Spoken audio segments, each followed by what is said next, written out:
ವಿದ್ಯಾರ್ಥಿಗಳಿಗೆ ಚಾನಲ್ಗೆ ಸ್ವಾಗತ. ನಿಮ್ಮ ಮಿಡ್ ಟರ್ಮ್ ಪರೀಕ್ಷೆಗೆ ಬರುವಂತಹ ಇಂಪಾರ್ಟೆಂಟ್ ಪ್ರಶ್ನೆಗಳನ್ನು ಈಗ ನೋಡ್ತಾ ಇದ್ದೀವಿ. ಈಗ ನಿಮ್ಮ ಫಿಸಿಕ್ಸ್ನಲ್ಲಿ 2 ಚಾಪ್ಟರ್ಗಳನ್ನು ನೋಡಿದೆವು ಈಗಾಗಲೇ. ಈಗ ಕರೆಂಟ್ ಎಲೆಕ್ಟ್ರಿಸಿಟಿ 3rd ಚಾಪ್ಟರನ್ನು ನೋಡೋಣ. ಇಲ್ಲಿ ನೋಡಿ, ಡ್ರಿಫ್ಟ್ ವೆಲಾಸಿಟಿಗೆ ಸಂಬಂಧಿಸಿದಂತೆ what is drift velocity, derive the expression for drift velocity in terms of relaxation time, write the expression for drift velocity of electrons and explain the terms, write the expression for drift velocity in terms of current and explain the terms ಹೀಗೆಲ್ಲ ಕೇಳಿದ್ದಾರೆ. ಮತ್ತು mobility and relaxation time, define mobility, the magnitude of the drift velocity per unit electric field is. ನೋಡಿ, multiple choice questions ಕೂಡ ಈ ರೀತಿ ಬರ್ತವೆ. Mention SI unit of mobility, define relaxation time.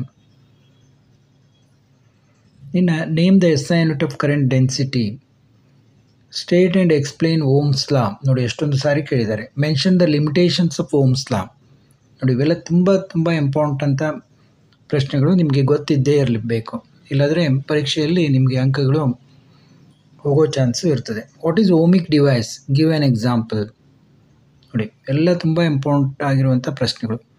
On what factors does the resistance of a conductor depend? How does the resistance of a conductor vary with its length?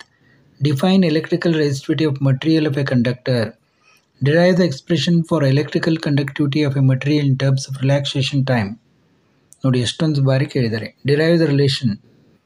Why manganese and constantan are used in making standard resistors? As the temperature of conductor increases, then its resistance. ನೋಡಿ, ಈ ರೀತಿ multiple choice questions. ಇಲ್ಲಿ ಯಾವುದೇ ಆನ್ಸರ್ಗಳನ್ನು ಹೇಳ್ತಾ ಇಲ್ಲ, ನಾನು ಕೇವಲ ಪ್ರಶ್ನೆಗಳನ್ನು ತೋರಿಸ್ತಾ ಇದ್ದೀನಿ.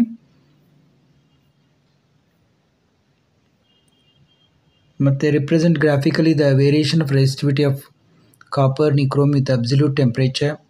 Graphically represent the variation of resistivity of a semiconductor with absolute temperature. Define EMF and internal resistance of a cell. Derive the expression for equivalent EMF and equivalent internal resistance when two cells are connected in series. Derive the expression for equivalent EMF and equivalent internal resistance when two cells are connected in parallel. State Kirchhoff's junction rule. State Kirchhoff's second law or voltage law or loop rule.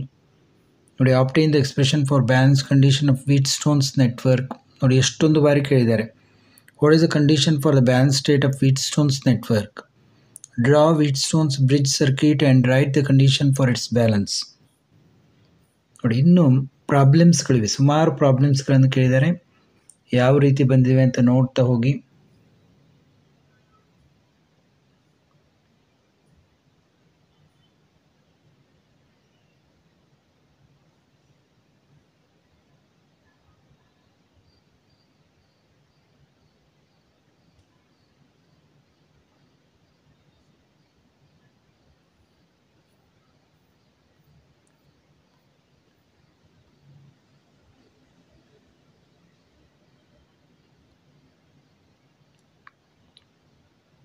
ಪ್ರಾಬ್ಲಮ್ಸ್ನಲ್ಲಿ ಯಾವ ರೀತಿ ಬರ್ತವೆ ಅನ್ನೋದನ್ನು ನೋಡ್ತಾ ಹೋಗಿ.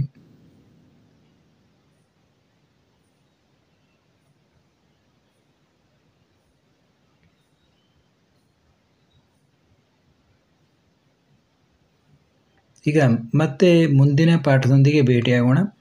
ನಿಮ್ಮ ಎಲ್ಲ physics, chemistry, maths, biology ಮತ್ತು language ಎಲ್ಲ ವಿಷಯಗಳ ಬಗ್ಗೆ ಕೂಡ ವಿಡಿಯೋಗಳನ್ನು ಮಾಡ್ತಾ ಇದ್ದು ತಪ್ಪದೆ ನೋಡಿ, ನಿಮ್ಮ ಗೆಳೆಯರಿಗೂ ಕೂಡ ತಿಳಿಸಿ.